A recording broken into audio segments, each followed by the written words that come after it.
Big ബോസിൽ ലൈവിലെ ആദിലെ നൂറയും തമ്മിൽ സംസാരിക്കുന്നുണ്ട്. ആദിലയ്ക്ക് നല്ല ഭയമുണ്ട് കേട്ടോ. അടുത്ത വീക്ക് പുറത്തു പോകുന്നുള്ളൊരു പേടിയുണ്ട്. അത് നൂറയോട് പറയുന്നുണ്ട്. അഥവാ താൻ പുറത്തു പോയാലും ഒറ്റയ്ക്ക് ഇവിടെ നിൽക്കണമെന്നും ഗെയിം കളിക്കണമെന്നും വെളിയിൽ താനോ ഉണ്ടാവുമെന്നും സപ്പോർട്ട് ഉണ്ടാവുമെന്നും ഒക്കെ പറയുന്നുണ്ട്. നൂറ അന്നേരം പറയുന്നുണ്ട്, ബേബി പുറത്തു പോകാനുള്ള സാധ്യതയില്ല, ബേബി ഇവിടെ തന്നെ കാണുമെന്ന് പറയുന്നുണ്ട്. അത് കണക്ക് തന്നെ ആദില പറയുന്നുണ്ട്, ഞാൻ പുറത്തു പോയാലും അകത്ത് ആരുടെയെങ്കിലും സപ്പോർട്ട് വേണമെന്നുള്ളത് നീ ആഗ്രഹിക്കരുത്. എന്ന് വെച്ചാൽ അനുമോളെ പോലെ പുറത്ത് പോകണം പോകണം എന്നൊന്നും പറയരുത്.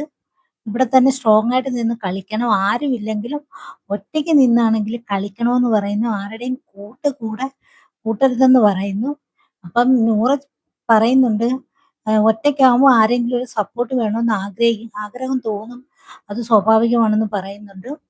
എന്നിട്ട് പറയുന്നു പോകത്തില്ല, ബേബി ഇവിടെ തന്നെ കാണുമെന്നും നൂറ ആതിരയോട് പറയുന്നു. അപ്പം നൂറയ്ക്കൊരു പേടിയുണ്ട് കേട്ടോ, പുറത്തു പോകുമെന്ന്, ഇത്തവണ പുറത്തു പോകുന്നു. കാരണം ഇത്തവണ നോമിനേഷനിലെ നൂറയോടുള്ള ദേഷ്യം ഇത്രയും ആതിരയോടാണ് കാണിച്ചിരിക്കുന്നത്. ആതിലയ്ക്കാണല്ലോ കൂടുതൽ വോട്ട് കിട്ടിയിരിക്കുന്നത്. പുറത്തു പോകാൻ സാധ്യതയുള്ളതിൽ ഏറ്റവും കൂടുതൽ വോട്ട് കിട്ടിയിരിക്കുന്നത് ആതിലയ്ക്കാണ്. അതുകൊണ്ട് പുറത്തു പോകുന്നുള്ളൊരു പേടി പുള്ളിക്കാരത്തേക്കുണ്ട്. അപ്പൊ പോയിക്കഴിഞ്ഞാൽ ഒറ്റയ്ക്ക് നിന്ന് തന്നെ കളിക്കണമെന്ന് നൂറയോട് ആദില ഇപ്പൊ ലൈവ് എപ്പിസോഡിൽ പറയുന്നുണ്ട്.